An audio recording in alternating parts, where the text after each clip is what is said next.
So in this segment, we're going to be talking about the SNP and the push for independence within Scotland. Um, once the time for independence referendum comes, I'm hoping that we'll see a white paper like we did last time, and we see exactly what Scotland is going to do with their potential independence. But a big congratulations to the SNP and Nicola Sturgeon, who actually had a message and showed leadership. Maybe something Starmer should start taking notes. Um, so yeah, so the party was one seat short of a majority, but that shouldn't matter too much because the Scottish Greens also ran on a pledge to go for an independent Scotland. It doesn't matter because even though the SNP are one seat short, there's eight Green MSPs, so that's enough to push through a vote for independence.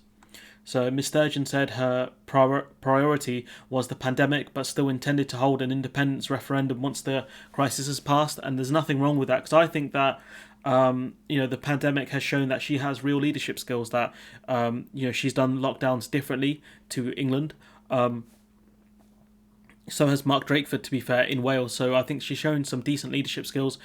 She's admitted to some of her failings in the past when it came to dealing with care home people who resided within care homes being released, despite the fact that they were COVID positive. So not great, but at least she's admitted to failure, unlike this government.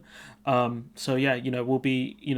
go back into the article. Ms Sturgeon said there was no democratic justification for the Prime Minister or anyone else to block the attempt for Scottish independence referendum. But Mr. Johnson talked about, Mr. Johnson's talk about ripping apart a country would be irresponsible and reckless. Mate, you're the guy who took us out. You're the guy who took us out of the EU. I would sit down. I would sit down and shut up if I were you. I also saw a tweet where it said Boris Johnson is going to love bomb Scotland. Please don't. Please don't. You're only going to make the case for independence stronger. The Prime Minister congratulated Ms Sturgeon and Welsh First Minister Mark Drakeford on their re-elections. And invited them to a meeting to discuss our shared challenges and how we can work together. Like, give me a break. So in Scotland, this is the breakdown. The SNP won 64 seats, the Conservatives 31, Labour 22, the Scottish Greens 8, and the Liberal Democrats 4. So, the MSPs have a majority when it comes to a vote for independence because the Greens pushed the independence in their manifesto pledge. So I can't imagine the Greens would turn their backs on it. Ms Sturgeon said her focus in government would be leading the country through the pandemic and keeping people safe from COVID, which again, there's nothing wrong with holding a referendum after, COVID has passed, after people have been vaccinated, etc. There's nothing wrong with that. Talking about it now would be stupid. And, luckily for, I guess, everyone who wants Scottish independence, she's not saying we're going to have a referendum tomorrow or we're going to vote through a bill on a referendum tomorrow. She's not doing that. It's probably going to be in about 3 years, I'd say. Probably about 2-3 years before we see, the legislation for a independence referendum. That, in my opinion, anyways.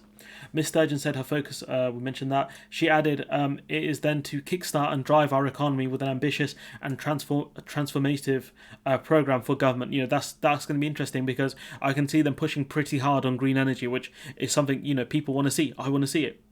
And yes, when the crisis has passed, is to give the people in Scotland the right to choose their future.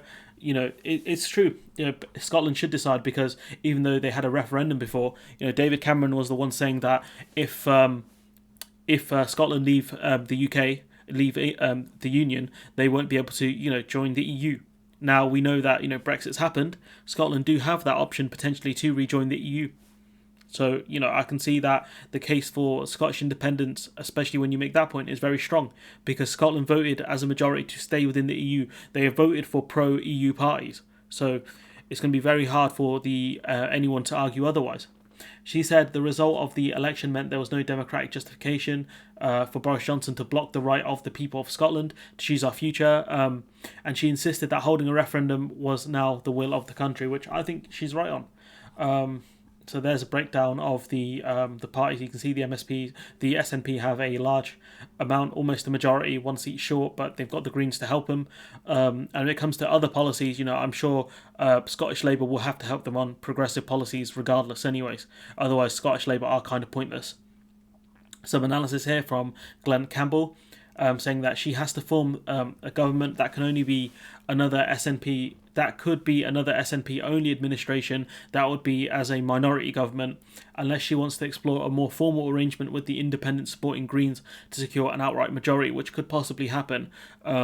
So yeah, and obviously the Scottish Greens are going to be thinking about potentially their future in an independent Scotland as well, because they could potentially gain more support, because those people who vote predominantly for the SNP, because they are left wing and want Scottish independence, once Scottish independence happens, they might see less of the SNP having as many seats, and some of those votes may go to the Green Party. So I guess they do want to be on the right side of history, as well as fundamentally believing that maybe they can do a better job in Scotland than a Westminster government that has hamstrung Scotland for a long time now when it comes to, the British government implementing things like austerity and massive amounts of budget cuts. We've already seen that the SNPs have given the NHS nurses a far more generous offer than the British government has. So, again, Nicola Sturgeon and the SNP showing leadership. The SNP won 2 seats from Labour and 1 from the Conservatives in the constituency results that were declared on Friday, but those wins caused the party to lose seats on the regional list, effectively counting out some of the gains it had made. So it's a bit of a weird system in Scotland. Their proportional representation system is probably not the best, but I'm a person who has to do a lot more research on PR systems. I think there's a YouTuber called Truth to Power. I hope that guy does a video at some point, because his analysis is quite good. The SNP has pledged to push forward with legislation for a second Scottish independence referendum, and have said they could go to the courts if the UK government attempts to block it. I think Michael Gove already denied that there won't be an attempt to block a Scottish independence referendum in the courts. So yeah, there's the Green Party manifesto again. We go here to this article, which talks more about the referendum. So the Scottish First Minister has told Boris Johnson that a second independence referendum is a matter of if and not when. It's a matter of when and not if. So she's saying it's about timing, which I think within the next 3 years we'll see some major movement on it. Nicola Sturgeon spoke directly with Mr Johnson for the first time since the SNP won an emphatic victory in Thursday's Holyrood election.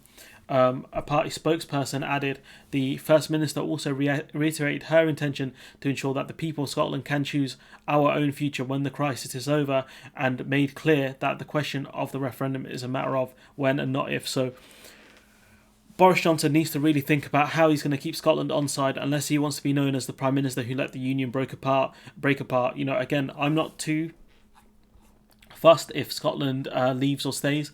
I think they should do what's in their country's best interest, to be honest, and potentially that is independence, because they vote consistently for left-wing parties like the Greens and the SNP and Scottish Labour, and they are stuck with Tories in Westminster.